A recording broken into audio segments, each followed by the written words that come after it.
नमस्कार, स्वागत है आप सभी का हमारे खास कार्यक्रम में और मैं हूं आपके साथ मुस्कान। तो बुलेटिन का आगाज उस वक्त की बड़ी और अहम खबर के साथ कर लेते हैं। लखनऊ से यह अहम जानकारी आपके टीवी स्क्रीन पर। बरेली हादसे पर सीएम योगी ने दुख जताया है। सड़क हादसे में 8 लोगों की मौत हुई थी। परिजनों के प्रति संवेदना भी व्यक्त की है। तो यह अहम जानकारी आपको बता रहे हैं। सड़क हादसे में 8 लोगों की मौत हुई है।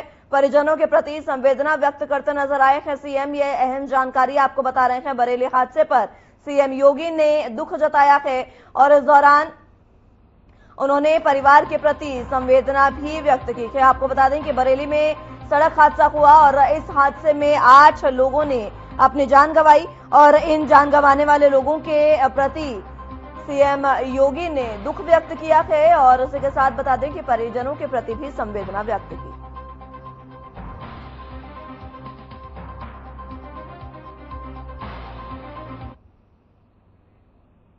चलिए तो अब सीधी तस्वीरें आपको गोरखपुर से दिखाते हैं, जहां पर संस्थापक सप्ताह समारोह 2023 का आयोजन किया जा रहा है, जिसमें समापन समारोह में सीएम भी शामिल है। सीएम योगी संबोधित कर रहे थे, क्या कुछ वो कह रहे थे, सुनाते हैं। मुख्य अतिथि के रूप में उपस्थित राज्यसभा के माननीय उपसभापति माननीय श्री हरिवंश नारायण जी, उत्तर प्रदेश विधानसभा के माननीय अध्यक्ष और आज के समारोह के मुख्य वक्ता के रूप में जिनका उद्बोधन आप सबको प्राप्त हुआ है, माननीय श्री सतीश महाना जी, महाराणा प्रताप शिक्षा परिषद के अध्यक्ष पूर्व कुलपति प्रोफेसर उदय प्रताप सिंह जी, मंच पर उपस्थित दीनदयाल उपाध्याय गोरखपुर विश्वविद्यालय के कुलपति प्रोफेसर पूनम टंडन जी, सिद्धार्थ विश्वविद्यालय कपिलवस्तु सिद्धार्थनगर के कुलपति प्रोफेसर हरिबहादुर श्रीवास्तव जी,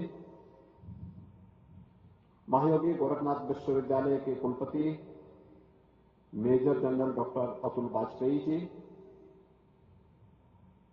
मंच पर उपस्थित हमारे माननीय जनप्रतिनिधिगण, महाराणा प्रताप शिक्षा परिषद के सम्मानित पदाधिकारीगण, महाराणा प्रताप शिक्षा परिषद से संबद्ध विभिन्न शिक्षण प्रशिक्षण संस्थाओं से जुड़े हुए सभी प्रधानाचार्य, प्राचार्य, प्रभारीगण, शिक्षकगण, अभिभावकगण और प्यारे बच्चों, 4 दिसंबर से 10 दिसंबर तक संस्थापक सप्ताह समारोह का यह आयोजन होता है। आज मुख्य महोत्सव है। इस अवसर पर हम लोगों के आग्रह पर, हम लोगों के अनुरोध पर इस समारोह में मुख्य अतिथि के रूप में आज इस समारोह को अपना मार्गदर्शन प्रदान किया और उनका सानिध्य जिनका प्राप्त हो रहा है, राज्यसभा के माननीय उपसभापति और जिन्होंने लेखनी को अपने जीवन का एक हिस्सा बना करके वे निरंतर इस क्षेत्र में कार्य करते रहे और आज एक राजनेता के रूप में देश की विधायिका के सर्वोच्च सदन राज्यसभा, जिसे अपर हाउस भी कहते हैं, कि उपसभापति के रूप में कुशलतापूर्वक अपने दायित्वों का निर्वहन कर रहे हैं, लेकिन साथ ही साथ लेखनी के अपने कार्यों से आप भी निरंतर रत रहते हुए कार्य करते हुए समाज को और नई पीढ़ी को भी मार्गदर्शन प्रदान कर रहे हैं। आज आपका सानिध्य और मार्गदर्शन महाराणा प्रताप शिक्षा परिषद और उससे संबद्ध संस्थाओं को प्राप्त हुआ है। मैं इस अवसर पर आपका गोरखपुर में आगमन, महाराणा प्रताप शिक्षा परिषद के इस प्रांगण में आगमन के लिए हृदय से अभिनंदन करता हूं, स्वागत करता हूं। और साथ ही साथ आपके प्रति हृदय से धन्यवाद भी ज्ञापित करता हूं। एक लंबा अनुभव है आपके पास पत्रकारिता का, लेखनी का और छात्र जीवन से ही लोकतांत्रिक मूल्यों की रक्षा के लिए संघर्ष करने का जो एक जज्बा रहा है वह आपके लेखनी के माध्यम से भी दिखता है। देश के अंदर लोकतंत्र को बचाने के लिए जयप्रकाश जी के नेतृत्व में चले उस आंदोलन में एक छात्र के रूप में अग्रणी पंक्ति में रहकर के आप उस आंदोलन का हिस्सा बने थे और उस अभियान को आगे बढ़ाया। लेकिन आपकी लेखनी में भारतीयता, भारत का अध्यात्म और भारत के जीवन मूल्य बहुत स्पष्ट रूप से देखने को मिलते हैं, जिनमें भारत की विशेषज्ञता है। और दुनिया में जब भी भारत पुनः विश्व गुरु के रूप में स्थापित होगा, उसमें भारत की उस विरासत का, भारत के मूल्यों का महत्वपूर्ण योगदान होगा। आपका मैं इस अवसर पर हृदय से अभिनंदन करता हूं। उत्तर प्रदेश विधानसभा के हमारे माननीय अध्यक्ष और उत्तर प्रदेश विधानसभा के वरिष्ठ सदस्य के रूप में, वरिष्ठतम सदस्यों में से श्री सतीश महाना जी एक संघर्षशील विचारवान कार्यकर्ता के साथ एक राजनेता के रूप में, एक उद्यमी के रूप में और एक शिक्षाविद के रूप में अपने कार्यों को आगे बढ़ाए हैं। उत्तर प्रदेश के अंदर औद्योगिक निवेश के जिस वातावरण को आज हम बनाते हुए सफलता की एक नई ऊंचाई तक पहुंचा रहे हैं, जब 2017 में नई सरकार बनी थी, उस सरकार की औद्योगिक नीति को बनाने के लिए आपकी अनुभव और आपके उस समय के औद्योगिक विकास मंत्री के रूप में किए गए परिश्रम का परिणाम आज उत्तर प्रदेश के अंदर औद्योगिक निवेश के रूप में हम सबको प्राप्त हो रहा है।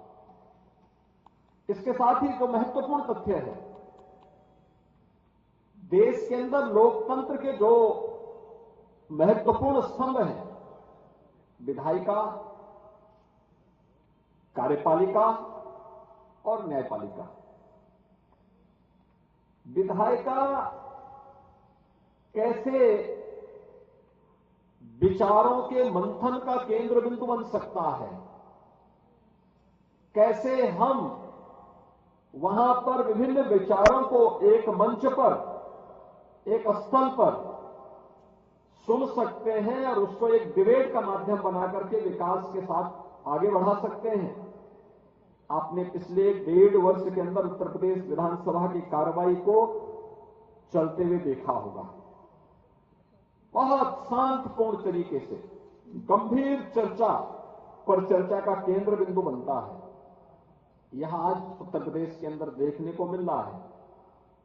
इसके साथ ही उन्हें शिक्षा के क्षेत्र का भी, उद्यम के क्षेत्र का भी एक लंबा अनुभव उनके पास है, एक वरिष्ठ राजनेता के रूप में, और जीवन के अपने अनुभवों का लाभ आज आपने मुख्य वक्ता के रूप में महाराणा प्रताप शिक्षा परिषद और संबद्ध संस्थाओं को प्रदान किया है। मैं इस अवसर पर हृदय से आपका अभिनंदन करता हूं।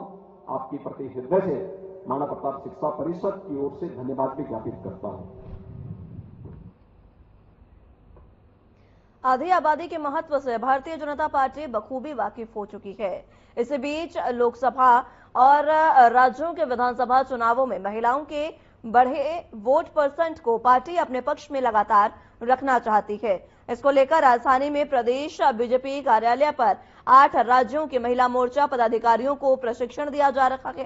साथ ही प्रशिक्षण के दौरान महिला मोर्चा कार्यकर्ताओं को सरकार की नीतियों को महिलाओं तक पहुंचाने के टिप्स दिए गए।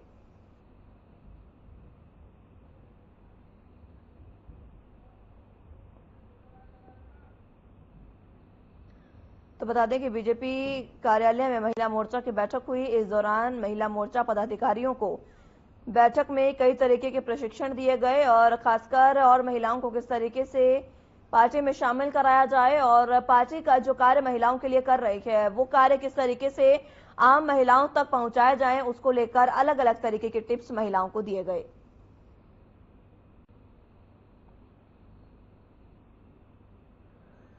तो बता दें कि बीजेपी कार्यालय में यह बैठक हुई। महिला मोर्चा की ओर से ये बैठक आयोजित की गई और इस बैठक में पदाधिकारियों को कई तरीके के संदेश और तमाम जानकारियां दी गई। साथ ही साथ अलग अलग तरीके के टिप्स यहां पर महिलाओं को दिए गए ताकि, क्योंकि बीजेपी का ये कहना है कि नारी सशक्तिकरण ही बीजेपी का मुख्य एजेंडा है, इसको लेकर बीजेपी कार्य कर रही है और इसी के मद्देनजर बीजेपी कार्यक्रम आयोजित किया और इस प्रशिक्षण कार्यक्रम में महिलाओं को कई तरीके के टिप्स दिए गए। साथ ही साथ उन्हें कार्यक्रम का आयोजन हुआ।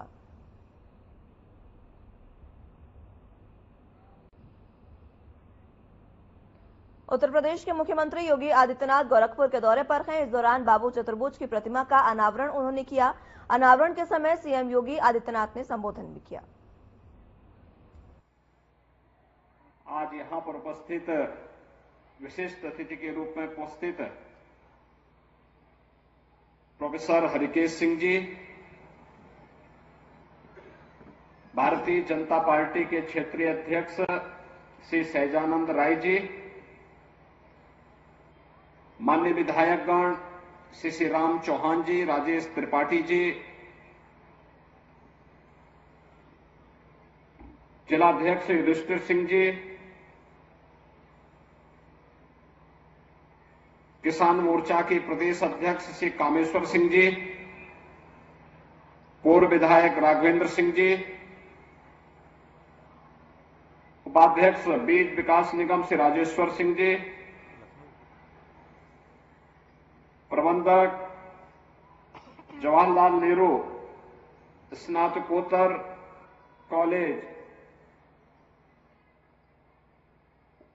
श्री विजय कुमार सिंह जी, श्री धर्मेंद्र सिंह जी, जवाहर कसोभन जी, नगर पंचायत के अध्यक्ष श्रीमती प्रीति सिंह जी, पूर्व प्रमुख श्री श्रवण सिंह जी, डॉक्टर शिवेंद्र सिंह जी, श्री संजय सिंह जी, आज के इस कार्यक्रम में उपस्थित विद्यालय के प्राचार्य डॉक्टर ब्रजेश सिंह जी और उपस्थित बांसगांव से जुड़े हुए सभी उपस्थित महानुभाव, प्रबंध समिति के पदाधिकारीगण, भाइयों बहनों और प्यारे बच्चों,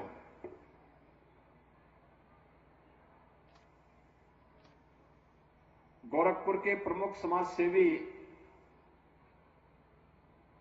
ब्लॉक प्रमुख के रूप में लंबे समय तक इस विकास खंड में अपनी सेवाएं जिन्होंने विपरीत परिस्थितियों में दी, ऐसे बाबू चतुर्भुज सिंह जी की इस भव्य प्रतिमा का आज स्थापना का कार्यक्रम उन्हीं के द्वारा स्थापित महाविद्यालय के इस प्रांगण में संपन्न हुआ है। पर बाबू चतुर्भुज सिंह जी को उनकी स्मृतियों के लिए मैं नमन करते हुए विनम्र श्रद्धांजलि अर्पित करता हूं।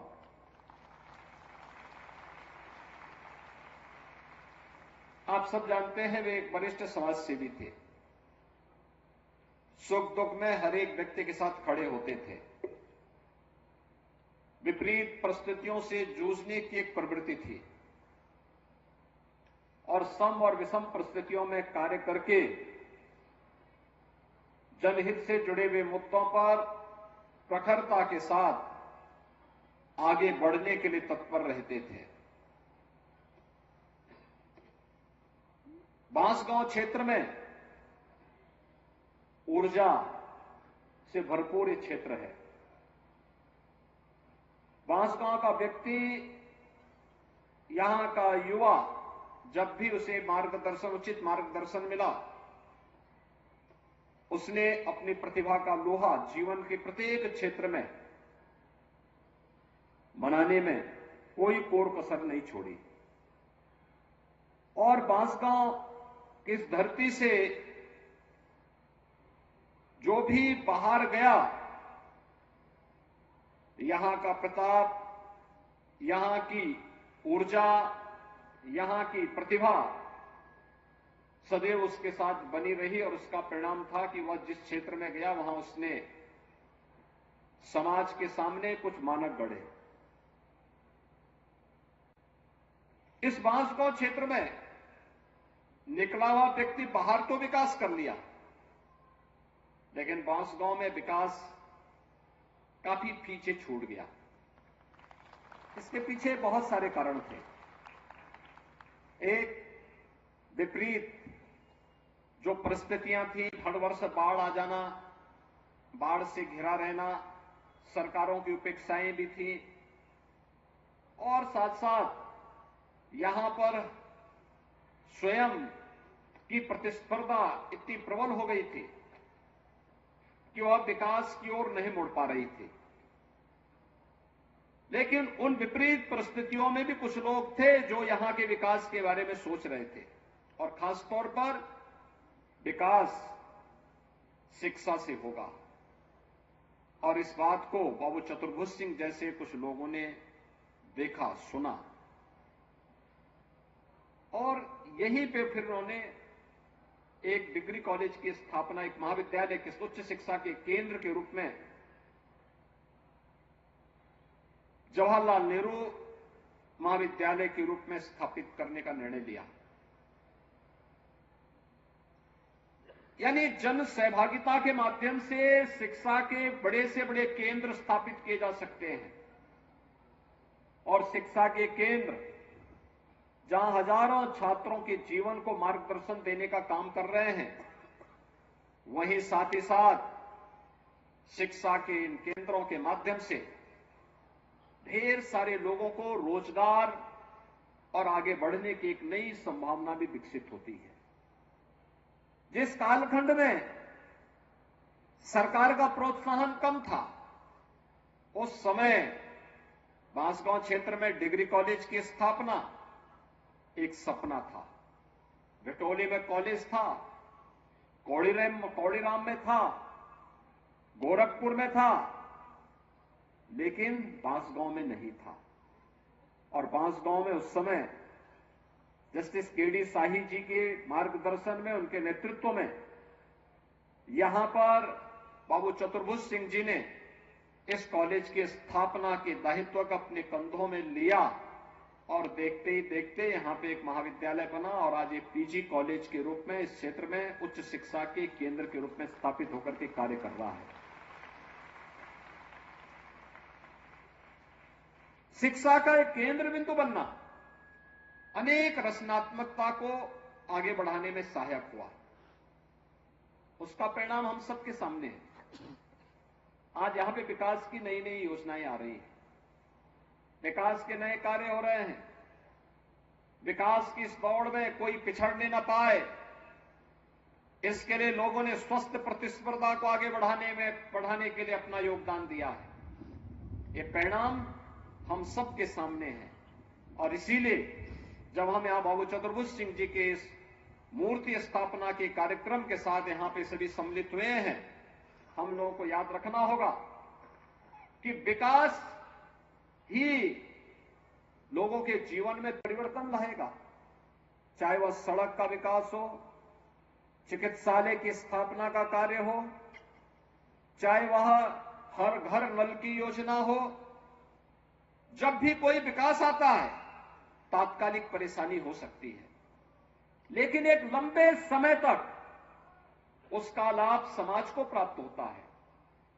दुनिया के अंदर कोई विकास ऐसा नहीं हुआ है कि विकास पहले आया हो और बिना किसी तोड़फोड़ और बिना किसी व्यवधान के विकास की योजना लागू हो गई हो।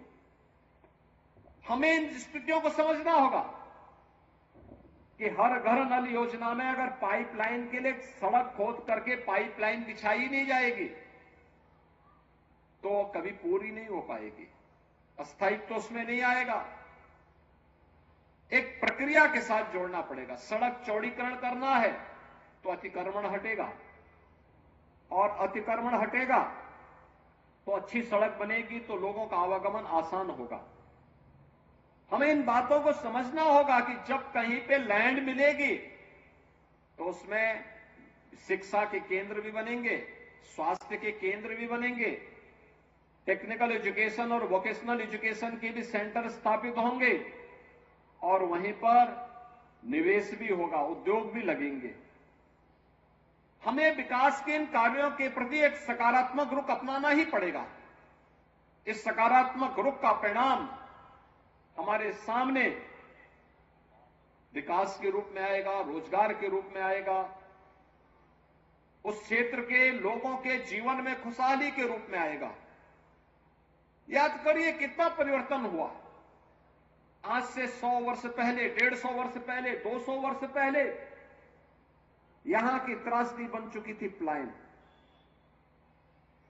प्लेन था, जिसके कारण यहां के लोगों को बाहर जाना पड़ा था, अन्य देशों में जाना पड़ा था, और अन्य देशों में फिर उन्होंने जब मेहनत की, परिश्रम किया, उस देश को विकास की बुलंदियों की ओर अग्रसर किया, तो वहां पर जन विश्वास के भी प्रतीक बने।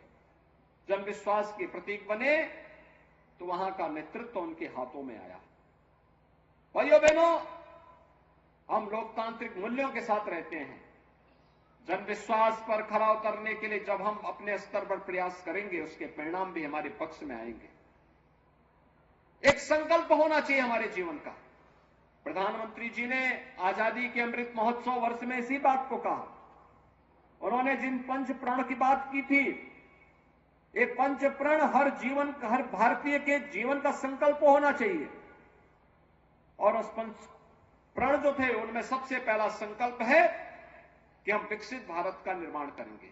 विकसित भारत का निर्माण कैसे होगा? जब भारत आत्मनिर्भर होगा। दूसरों पर निर्भर रह करके कोई व्यक्ति विकास नहीं कर सकता, विकास के लक्ष्यों को प्राप्त नहीं कर सकता। विकसित भारत के लक्ष्य को प्राप्त करने के लिए हम लोगों को आत्मनिर्भर बनना पड़ेगा। आत्मनिर्भरता से विकसित भारत का निर्माण। दूसरा, गुलामी के अंशों को सर्वथा समाप्त करना। जो हमारी परंपरा को गौरव की अनुभूति करने से रोकता हो, उससे किनारा करना। गुलामी किसी भी स्थिति में स्वीकार्य नहीं। तीसरा, विरासत पर गौरव की अनुभूति करना। अपने पूर्वजों पर, राष्ट्रीय महापुरुषों पर, देवी देवताओं पर, इन सब पर गौरव की अनुभूति करना। मानविंदों के प्रति सम्मान का भाव रखना, महापुरुषों के प्रति सम्मान का भाव रखना, विरासत को हर हाल में स्थापित करके उससे प्रेरणा प्राप्त करना। और चौथा है कि एकता और एकात्मता के लिए कार्य करना। आज क्या स्थिति हो गई है? जो लोग विकास नहीं चाहते, वे जाति के नाम पे समाज को बांटना चाहते हैं। ये जानते हैं ये जाति का जहर देश की गुलामी का कारण था। ये जानते हैं ये जातिवाद के कारण हमारा देश गुलाम हुआ था। लेकिन फिर भी उस जहर को समाज के बीच में घोलने के लिए कुछ लोग अपने राजनीतिक स्वार्थों के लिए किंचित भी। फिलहाल के लिए मेरे साथ इस बुलेटिन में बस इतना ही। नमस्कार।